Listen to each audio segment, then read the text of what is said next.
జమ్మూ కాశ్మీర్లోని పెహల్గావ్లో పర్యాటకులపై జరిగిన ఉగ్రదాడి అత్యంత బాధాకరమని, ఈ దాడిని తీవ్రంగా ఖండిస్తున్నామని సనత్ నగర్ మస్జిద్ ఏ మహమ్మదీయ ఇమాం మొహమ్మద్ అన్సార్ అన్నారు. ఉగ్రదాడిలో ప్రాణాలు కోల్పోయిన వారి కుటుంబాలకు సంతాపాన్ని తెలియజేస్తున్నామని, క్షతగాత్రులు త్వరగా కోలుకోవాలని అల్లాహ్ను ప్రార్థిస్తున్నట్లు చెప్పారు. జమ్మూ కాశ్మీర్లోని పెహల్గావ్లో జరిగిన ఉగ్రదాడి ఘటనను తీవ్రంగా ఖండిస్తున్నట్లు ముస్లింలు తెలిపారు.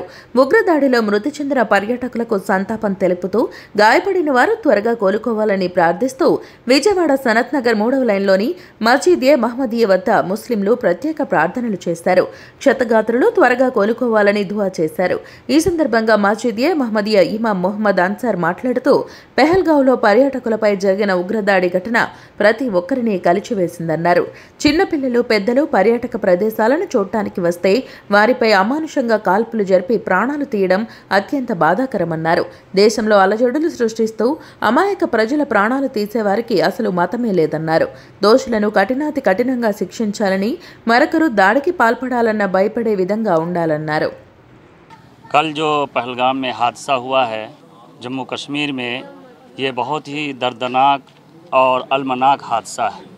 इससे सिर्फ हम सनत नगर या कृष्णा ज़िला ही नहीं बल्कि पूरे मुल्क के तमाम बाशिंदे सोगवार हैं। ये बहुत ही ख़तरनाक हादसा है, पूरे मुल्क सोगवार है। और दूसरी बात ये कि इस हादसे की वजह से जितने लोग चले गए इस दुनिया से, हम सब के सब उनके लिए ताज़ियत पेश करते हैं। और जो ज़ख्मी हुए हैं, हम दुआ गो हैं कि उनको अल्लाह ताला जल्द से जल्द सेहत याबी अता फ़रमाए। मज़हब इस्लाम हमेशा से अमन का दर्स देता है, अपने मुत्तबईन को, अपने मानने वालों को हमेशा एक साथ मिलजुल कर इत्तिहाद और इत्तिफाक की दावत देता है। और मज़हब ऐसे लोग जो इस तरह की हरकत को अंजाम देते हैं, जो मुल्क में बदअमनी फैलाते हैं या मुल्क को इस तरीक़े से हालात ला कर के एक तरह से गमज़दा करते हैं, ऐसे लोगों का कोई मज़हब ही नहीं है।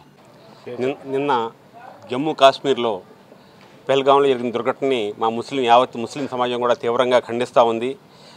ఈ ఉగ్రవాద చర్యను హేయమైన చర్యగా, పిరికిపని చర్యగా అభివర్ణిస్తూ ముస్లిం సమాజం ఇస్లాం శాంతి సందేశాన్ని తెలుపుతూ ఉంది. అల్లా ప్రతి ఒక్కరికి కూడా శాంతితో, సౌభాగ్యంతో, సుఖ సంతోషాలతో ఉండాలని చెప్పి ఇస్లాంని ప్రబోధించారు. యావత్ ముస్లిం సమాజం అందరూ కూడా ప్రతి ఒక్కరు స్నేహపూర్వకంగా, ప్రేమ వాత్సల్యాలతో ఉండాలని ప్రతి ఒక్కరు కోరుకుంటూ ఉంటాం. అటువంటి సందర్భంలో ఇటువంటి దురాగతాలకు పడిపడుతున్న వాళ్ళు మా మతాలతో కానీ, మా ఇస్లాంతో కానీ ఎటువంటి సంబంధం లేని వ్యక్తులందరే అని చెప్పి మేము ఖచ్చితంగా చెప్తా ఉన్నాం. ప్రేమని పంచే ఇస్లాంలో ఇటువంటి దురాగతాలకి ఇస్లాం పేరు అడ్డు చెప్పుకునే వాళ్ళు ఎన్నటికీ ఇస్లాం వాళ్ళని ఎంకరేజ్ చేయదు.